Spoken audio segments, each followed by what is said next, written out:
नमस्कार दोस्तों, स्वागत है आपका मेरे चैनल टीचिंग पाठशाला में। तो आज का हमारा टॉपिक है इंपॉर्टेंट लिटरेरी टर्म्स, जिनके हम कुछ प्रैक्टिस क्वेश्चन देखेंगे और बहुत अच्छे से उस टर्म्स को समझेंगे भी। तो चैनल पर अगर आप नए हैं तो चैनल को सब्सक्राइब ज़रूर कर लें और वीडियो अच्छी लगे तो वीडियो को लाइक भी ज़रूर करें। तो चलिए देर न करते हुए स्टार्ट करते हैं आज की क्लास। तो चलिए सबसे पहले देखते हैं question number 1। The reversal of Fortune of tragic hero is called. तो इसका आंसर है पेरिपेटिया। पेरिपेटिया ट्रेजेडी का एक सेंट्रल कॉन्सेप्ट है जिसे एरिस्टोटल ने पोएटिक्स में एक्सप्लेन किया। इसका मीनिंग है सडन रिवर्सल, यानी हीरो की स्थिति का अचानक बदल जाना, जहां वह सक्सेस से डाउनफॉल की ओर जाता है। यह ट्रेजेडी का टर्निंग पॉइंट होता है और प्लॉट को आगे बढ़ाता है।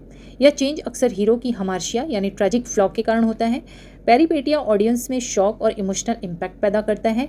या एनाग्नोरेसिस यानी रिकॉग्निशन, एनाग्नोरेसिस जिसमें हीरो को अपनी गलतियों का एहसास होता है। सेकेंड क्वेश्चन है who quoted this line about tragedy. The plot then is the first principle and the soul of tragedy and character holds the second place. तो करेक्ट आंसर है एरिस्टोटल। यह स्टेटमेंट एरिस्टोटल का है जिसमें उन्होंने plot को tragedy का सबसे इंपॉर्टेंट एलिमेंट बताया है।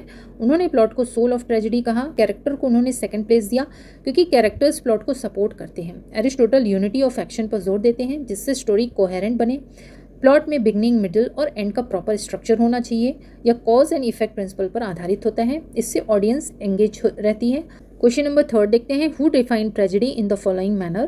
Tragedy is an imitation of an action that is serious, complete end of a certain magnitude. तो करेक्ट आंसर है एरिस्टोटल। एरिस्टोटल ने ट्रेजेडी को इमिटेशन ऑफ एन एक्शन कहा जिसे माइमेसिस कहते हैं। इसका मतलब है लाइफ की सीरियस एक्शंस का एरिस्टिक रिप्रेजेंटेशन। यह एक्शन कंप्लीट और मीनिंगफुल होना चाहिए। यह नरेशन नहीं बल्कि ड्रामेटिक प्रेजेंटेशन होता है। इसमें एलिवेटेड लैंग्वेज का यूज़ होता है। इसका मेन एम कैथारसिस यानी इमोशनल प्योरिफिकेशन है। Question number 4 morality plays were written. तो इसका आंसर है in the 15th and 16th century. Morality plays medieval drama का एक महत्वपूर्ण रूप है जो 15वीं और 16वीं सदी में पॉपुलर थे। इनका उद्देश्य मॉरल और रिलीजियस टीचिंग देना था। इसमें कैरेक्टर्स एब्स्ट्रैक्ट होते थे जैसे वर्चू, वाइस, डेथ आदि, या एलिगोरिकल प्लेज होते थे जो लाइफ के मॉरल स्ट्रगल को दिखाते थे। एवरी मैन इसका फेमस एग्जाम्पल है। इसमें सेल्वेशन और गुड डीड्स का इंपॉर्टेंस बताया जाता है। चर्च का इन पर स्ट्रॉन्ग इन्फ्लुएंस था। यह रेनेसांस से पहले का ड्रामेटिक फॉर्म है, इसलिए यह मिडिवल थिएटर का महत्वपूर्ण हिस्सा है। Question number 5 the originator and Neymar of deconstruction is. तो आंसर है जैक्स डेरिडा। डीकंस्ट्रक्शन एक मॉडर्न लिटरेरी थियरी है जिसे जैक्स डेरिडा ने डेवलप किया। इसका एम टेक्स्ट की हिडन मीनिंग को रिवील करना है। डेरिडा के अनुसार मीनिंग फिक्स्ड नहीं होता क्योंकि लैंग्वेज अनस्टेबल होती है। यह बाइनरी ऑपोजिशन को चैलेंज करता है। डीकंस्ट्रक्शन ट्रेडिशनल इंटरप्रिटेशन को तोड़ता है। यह रीडर को एक्टिव बनाता है। इसमें टेक्स्ट को मल्टीपल पर्सपेक्टिव से पढ़ा जाता है। यह पोस्ट स्ट्रक्चरलिज्म और पोस्ट मॉडर्निज्म से जुड़ा है। इसलिए मॉडर्न क्रिटिसिज्म का महत्वपूर्ण कॉन्सेप्ट है। Question number 6 the literary art of diminishing a subject by making it ridiculous and evoking towards it the attitudes of amusement and scorn is called। तो answer है parody. Parody एक literary device है जिसमें किसी original work की imitation करके उसे humerus बनाया जाता है। इसका पर्पस अक्सर मजाक या क्रिटिसिज्म होता है। इसमें एग्जैजरेशन और डिस्टॉर्टेशन का यूज़ होता है या सीरियस सब्जेक्ट को लाइट बना देता है। पैरोडी ओरिजिनल स्टाइल को कॉपी करता है लेकिन उसे कॉमिक इफेक्ट देता है।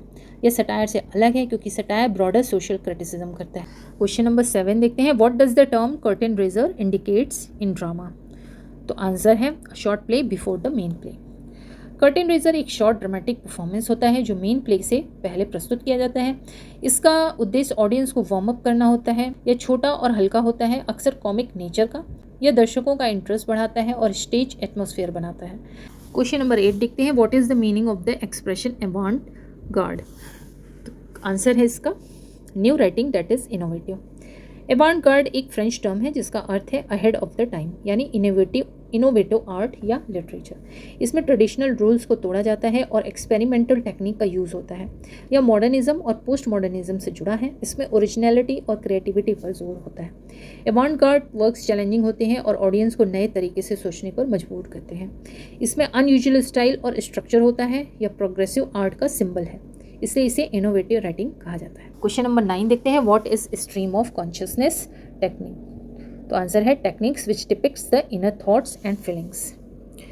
स्ट्रीम ऑफ कॉन्शियसनेस एक नरेटिव टेक्निक है जिसमें कैरेक्टर के इनर थॉट्स और फीलिंग्स को कंटिन्यूस फ्लो में दिखाया जाता है। यह नॉन लीनियर होता है और रियल थिंकिंग प्रोसेस को दर्शाता है। इसमें ग्रामर और स्ट्रक्चर टूट सकते हैं। जेम्स जॉयस और वर्जीनिया वुल्फ ने इसका प्रयोग किया। यह साइकोलॉजिकल डेप्थ प्रदान करता है। इसमें एक्सटर्नल इवेंट से ज़्यादा इंटरनल माइंड इंपॉर्टेंट होता है। यह मॉडर्न नॉवल की फीचर है। इससे कैरेक्टर की इनर रियलिटी सामने आती है। Question number 10, another name of vers libre is, तो आंसर है free open verse. Free verse एक पोएटिक फॉर्म है जिसमें फिक्स्ड राइम स्कीम और मीटर नहीं होता। वर्स लिब्रे इसका फ्रेंच नाम है। इसमें पोएट को एक्सप्रेशन की पूरी फ्रीडम मिलती है। यह नेचुरल स्पीच जैसा लगता है। वॉल्ट व्हाइटमैन ने इसे पॉपुलर बनाया। यह ट्रेडिशनल रूल्स को तोड़ता है, इसलिए यह फ्लेक्सिबल पोएटिक स्टाइल है।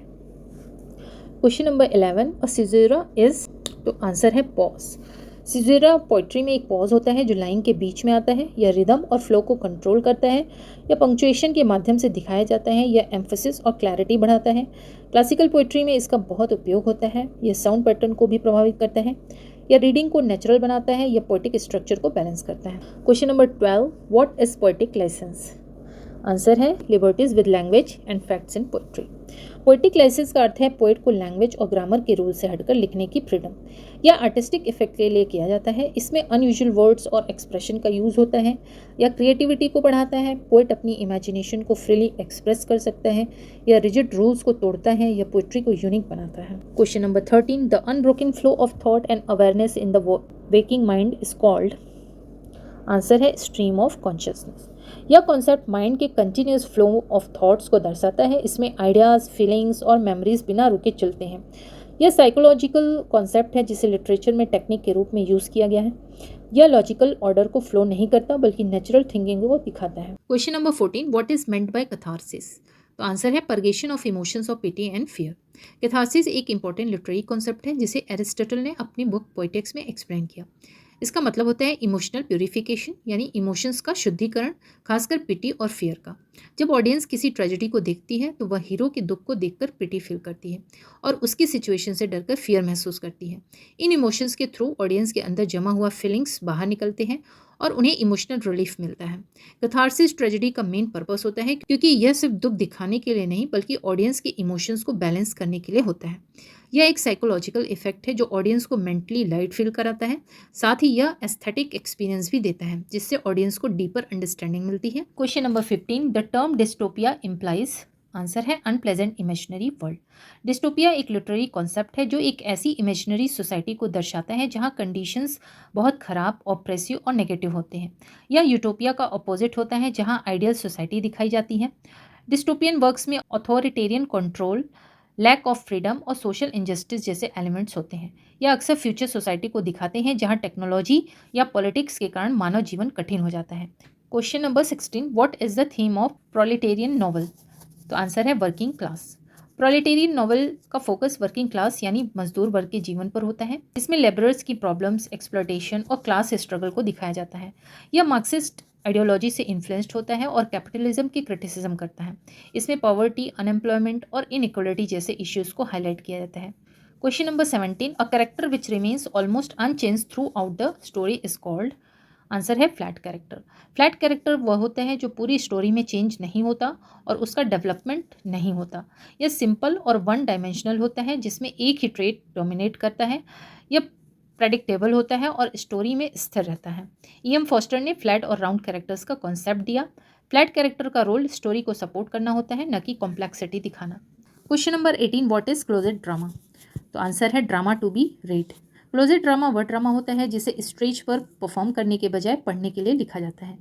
इसमें ड्रामेटिक स्ट्रक्चर होता है लेकिन इसे इनेक्ट करना प्रैक्टिकल नहीं होता। इसमें लैंग्वेज और आइडियाज़ पर ज़्यादा फोकस होता है। यह लिटरेरी फॉर्म होता है जो रीडर को की इमेजिनेशन पर डिपेंड करता है। जॉन मिल्टन का सैमसन एगनिस्ट इसका बेस्ट एग्जाम्पल है। Question number 19, the correct term for a person of a material outlook and indifferent to culture is, तो आंसर है फिलिस्टीन। फिलिस्टीन उस व्यक्ति को कहा जाता है जो मटेरियलिस्टिक होता है और आर्ट, कल्चर तथा इंटेलेक्चुअल वैल्यूज़ में इंटरेस्ट नहीं रखता। यह नैरो माइंडेड और अनकल्चर्ड माना जाता है। यह केवल प्रैक्टिकल या भौतिक चीज़ों को महत्व देता है। यह एस्थेटिक एप्रिसिएशन को नहीं समझता। यह टर्म लिटरेचर में नेगेटिव सेंस में यूज़ होता है। क्वेश्चन नंबर 20, ऑटोबायोग्राफी मीन्स, तो आंसर है the life history of a person written by himself. Autobiography एक लिटरेरी फॉर्म है जिसमें व्यक्ति अपनी लाइफ स्टोरी खुद लिखता है। इसमें पर्सनल एक्सपीरियंसेस, स्ट्रगल्स और अचीवमेंट्स शामिल होते हैं। यह फर्स्ट पर्सन नैरेटिव में लिखा जाता है। यह सब्जेक्टिव और ऑथेंटिक होता है क्योंकि लेखक खुद अपनी कहानी बता रहा होता है। बायोग्राफी से इसका अंतर यही है कि बायोग्राफी किसी और द्वारा लिखी जाती है। यह हिस्टोरिकल और पर्सनल दोनों तरह का डॉक्यूमेंट होता है, इसलिए इसे सेल्फ रिटन लाइफ हिस्ट्री भी कहा जाता है। Question number 21, myth comes from Greek Mythos signifying. तो आंसर है स्टोरी, प्लॉट, ट्रू और इन्वेंटेड। मिथ एक ट्रेडिशनल स्टोरी होता है जो गॉड्स, हीरोज और सुपर नेचुरल एलिमेंट से जुड़ी होती है। ग्रीक वर्ड माइथोस का अर्थ है स्टोरी या नैरेटिव जो ट्रू या इमेजिनरी हो सकता है। मिथ्स कल्चर, बिलीव्स और ट्रेडिशंस को एक्सप्लेन करते हैं। ये सिंबॉलिक और एलिगोरिकल होते हैं। ये ओरिजिन ऑफ वर्ल्ड और ह्यूमन बिहेवियर को समझाने में मदद करते हैं। लिटरेचर में मिथ्स डीपर मीनिंग देने के लिए यूज होते हैं, इसलिए मिथ्स का अर्थ स्टोरी या प्लॉट है। Question number 22, denouement is related to. Answer है अ प्ले। डिनोमेंट नैरेटिव का फाइनल पार्ट होता है जहाँ स्टोरी के कॉन्फ्लिक्ट्स रिजॉल्व होते हैं। यह क्लाइमैक्स के बाद आता है और लूज एंड्स को क्लियर करता है। यह ड्रामा और प्ले का इंपॉर्टेंट हिस्सा है। फ्रेंच वर्ड डिनोमेंट का अर्थ है अनटाइंग द नॉट। इसमें कैरेक्टर्स की फाइनल स्थिति सामने आती है। यह स्टोरी को क्लोजर देता है, इसलिए यह प्ले के एंडिंग पार्ट से रिलेटेड होता है। Question number 23, an eclogue is. तो आंसर है अ पेस्टोरल। एक्लोग एक पेस्टोरल पोएम होती है जो रूरल लाइफ और नेचर को डिपिक्ट करती है। इसमें शेफर्ड्स और कंट्री साइड सेटिंग होती है।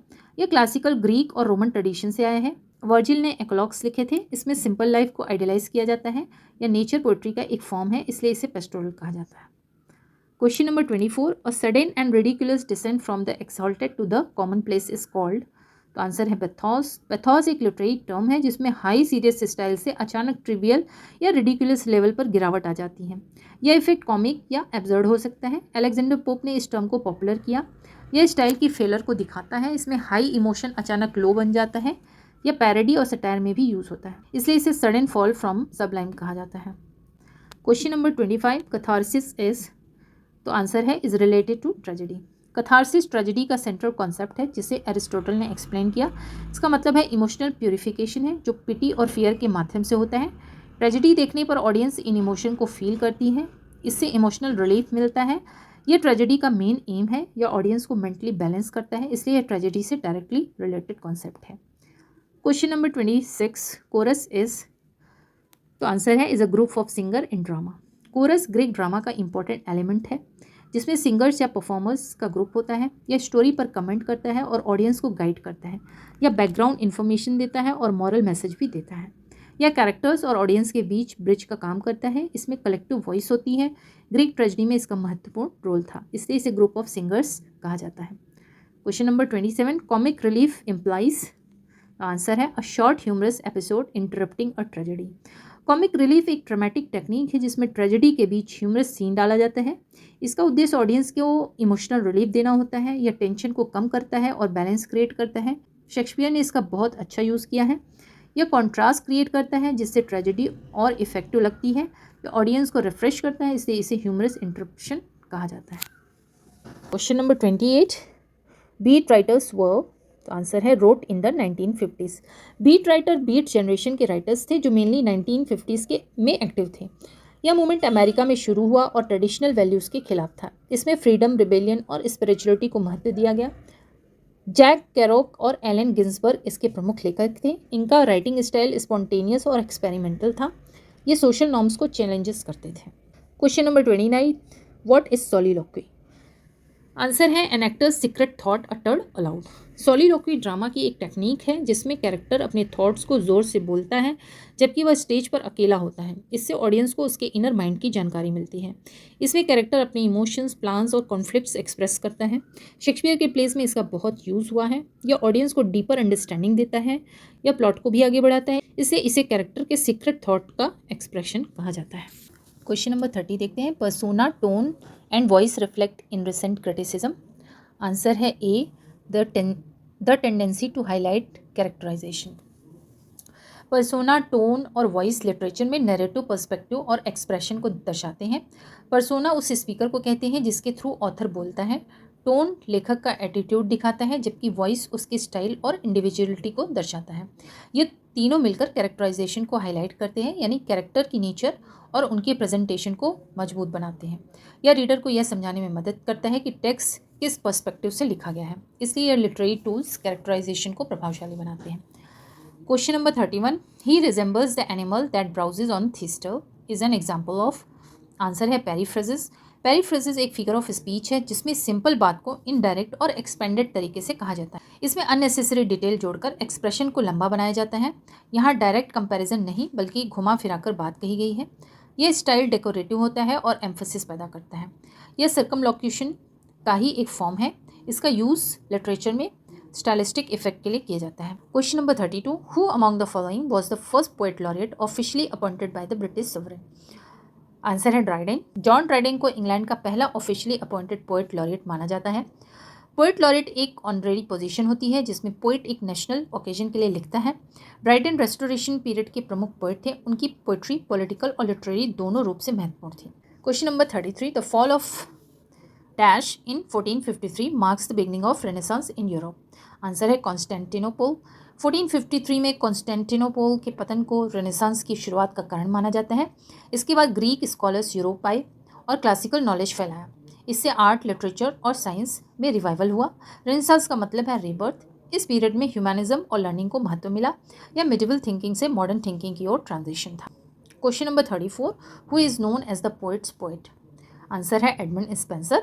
एडमंड स्पेंसर को पोएट्स पोएट कहा जाता है क्योंकि उनकी पोएट्री ने बाद के पोएट को इंस्पायर किया। उनकी लैंग्वेज म्यूजिकल और रिच इमेजरी से भरी होती है। उनकी famous work the Faerie Queene है। उन्होंने स्पेंसेरियन स्टैंजा का उपयोग किया। उनकी पोएटिक स्टाइल इन्फ्लुएंशियल थी, इसलिए उन्हें पोएट्स का पोएट कहा गया। Question number 35, W.H. Auden belong to the. Answer है 20th सेंचुरी। W.H. Auden एक मेजर 20th सेंचुरी पोएट थे। उनकी पोइट्री मॉडर्न इश्यू जैसे वॉर, पॉलिटिक्स और साइकोलॉजी को रिफ्लेक्ट करती है। वो मॉडर्निज्म से जुड़े थे। उनकी लैंग्वेज सिंपल लेकिन पावरफुल थी। उन्होंने ट्रेडिशनल और मॉडर्न टेक्निक्स दोनों का यूज़ किया। Question number 36, the globe theatre was burn down in. तो आंसर है 1613। ग्लोब थिएटर लंदन का फेमस थिएटर था जहाँ शेक्सपियर के प्लेस परफॉर्म होते थे। 1613 में एक परफॉर्मेंस के दौरान आग लगने से यह जल गया। यह एलिजाबेथन थिएटर का महत्वपूर्ण हिस्सा था। बाद में इसे रिबिल्ड किया गया। Question number 37, who among the following writers has not won the Nobel prize. Answer है Mulkraj Anand. Question number 38, chronicle plays were popular in. Answer है 16th century. Chronicle plays Elizabethan period में पॉपुलर थे, खासकर 16th सेंचुरी में। ये English history पर आधारित होते थे। शेक्सपियर ने भी कई हिस्ट्री प्लेज लिखे जैसे हेनरी VI और रिचर्ड III। ये प्लेज किंग्स और पॉलिटिकल इवेंट्स को दिखाते थे। इनका उद्देश्य नेशनल हिस्ट्री को प्रेजेंट करना था। Question number 39, Robert Browning is famous for his. Answer है dramatic monologues. Robert Browning dramatic monologue के लिए प्रसिद्ध हैं। इसमें एक सिंगल स्पीकर अपने थॉट एक्सप्रेस करता है। यह कैरेक्टर की साइकोलॉजी को रिवील करता है। ब्राउनिंग की पोएम्स जैसे माई लास्ट डचेस इसका एग्जाम्पल है। इसमें स्पीकर इनडायरेक्टली अपनी पर्सनैलिटी रिवील करता है। यह पोएटिक टेक्निक बहुत इफेक्टिव है, इसलिए ब्राउनिंग को ड्रामेटिक मोनोलॉग के लिए जाना जाता है। Question number 40, in how many Indian languages the Sahitya academy awards are given. Answer है 24। साहित्य अकेडमी अवार्ड भारत की 24 भाषाओं में दी जाती है। Question number 41, Alexander pope said the wisest, the brightest and the meanest of Mankind about. Correct answer है Francis bacon. Alexander pope ने the wisest, the brightest and the meanest of Mankind Francis bacon के लिए कहा था। Question number 42, who said classicism is health and romanticism is disease. Answer है गोथे। यह statement गोथे ने दिया था जिसमें उन्होंने क्लासिज्म और रोमांटिसिज्म के बीच डिफरेंस बताया। क्लासिज्म ऑर्डर, बैलेंस और रैशनैलिटी को रिप्रेजेंट करता है, जबकि रोमांटिसिज्म इमोशन और इमेजिनेशन पर जोर देता है। गोथे ने क्लासिज्म को हेल्दी अप्रोच माना। यह लिटरेरी क्रिटिसिज्म का महत्वपूर्ण स्टेटमेंट है। यह दोनों मूवमेंट्स के कॉन्ट्रास्ट को दिखाता है, इसलिए यह कोट गोथे से जुड़ा है। Question number 43, the moment of return to nature has to do with. Answer है the romantic age. Return to nature romantic age का मुख्य आइडिया था। रोमांटिक पोएट्स नेचर को सेंट्रल थीम मानते थे। विलियम वर्ड्सवर्थ ने नेचर को स्पिरिचुअल इंपॉर्टेंस दी।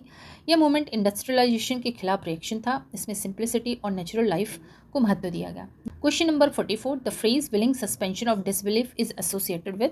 Answer है कॉलरिज। सैमुअल टेलर कॉलरिज ने यह कॉन्सेप्ट दिया था। इसका मतलब है कि रीडर टेम्पररी रियलिटी को भूलकर फिक्शन को एक्सेप्ट करता है। इससे स्टोरी विश्वास करने योग्य लगती है। यह इमेजिनेशन और क्रिएटिविटी का हिस्सा है। यह लिटरेरी एक्सपीरियंस को एनहांस करता है। यह रोमांटिक थ्योरी का इंपॉर्टेंट कॉन्सेप्ट है। Question number 45, the type of fiction is called. Answer है गॉथिक नॉवेल्स। गॉथिक नॉवल एक फिक्शन टाइप है जिसमें डार्क, मिस्टीरियस और सुपरनेचुरल एलिमेंट्स होते हैं। इसमें ग्लूमी कासल, डंजॉन्स और घोस्ट का यूज़ होता है। यह फियर और सस्पेंशन क्रिएट करता है। ये 18th सेंचुरी में पॉपुलर हुआ। इसमें हॉरर और रोमांस दोनों एलिमेंट्स होते हैं। ये question number 46, the word picaresque has been derive from. Answer है Spanish word picaro. Picaresque novel Spanish word picaro से आया है जिसका मतलब होता है रग या ट्रिक्स्टर कैरेक्टर। इसमें हीरो लोअर क्लास का होता है जो एडवेंचर्स करता है। यह एपिसोडिक स्ट्रक्चर में होता है। इसमें सोसाइटी की क्रिटिसिज्म होती है। यह रियलिस्टिक और सटारिकल होता है। Question number 48, who said romanticism is an addition of strangeness to beauty. Answer है वॉल्टर पैटर। वॉल्टर पैटर ने रोमांटिसिज्म को ब्यूटी में स्ट्रेंजनेस जुड़ने वाला बताया। इसका मतलब है कि रोमांटिक लिटरेचर ऑर्डिनरी चीज़ों को भी अनयूजुअल और मिस्टीरियस बना देता है। इसमें इमेजिनेशन और नोवेलिटी पर जोर होता है। Question number 49, who coined the phrase liberalism in literature. Answer है Victor Hugo. Victor Hugo French romantic movement के प्रमुख राइटर थे। उन्होंने लिटरेचर में फ्रीडम और इंडिविजुअलिटी को प्रमोट किया। लिबरलिज्म इन लिटरेचर का मतलब है कि रूल्स और रेस्ट्रिक्शन से मुक्त। रोमांटिसिज्म रिजिड क्लासिकल रूल्स को तोड़ता है। ह्यूगो ने क्रिएटिविटी और एक्सप्रेशन की फ्रीडम को महत्व दिया। Question number 50, the phrase sentimental melancholy is associated with. Answer है थॉमस ग्रे। थॉमस ग्रे की पोइट्री में मेलेंकली यानी उदासी और इमोशनल सेंसिटिविटी प्रमुख है। उनकी famous poem Elegy Written in a Country Churchyard इसका एग्जाम्पल है। इसमें डेथ, नेचर और ह्यूमन लाइफ की रिफ्लेक्शन है। तो दोस्तों ये थी हमारी आज की क्लास। आई होप ये क्लास आपको अच्छी लगी होगी। तो मिलते हैं नेक्स्ट क्लास में लिटरेरी टर्म्स के 50 क्वेश्चंस के साथ। चलिए तब तक के लिए बाय बाय।